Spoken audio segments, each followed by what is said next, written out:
I'm up here in Bullock County, Alabama. This is the last evening hunt right here.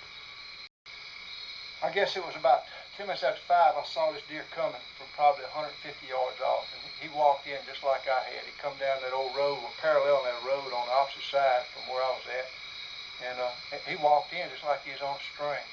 He got under me, and he was about, I don't know, 10, 12 yards in there, but never would give me a good shot. And finally he got turned around, and I had an opening down through there, and I went ahead and tried him. And I hit him in the shoulder, a little bit farther than what I wanted to hit him.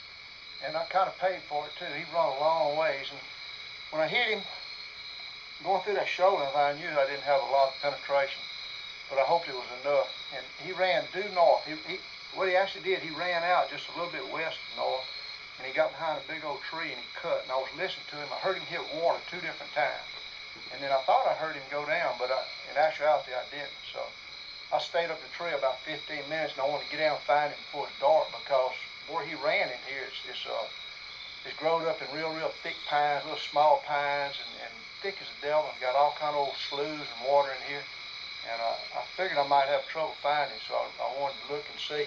So I got down, and I had listened good, and I had a good north bearing on him from a great big old cow tree out there. So when I got to the cow tree, I tried to walk at north bearing as close as I could.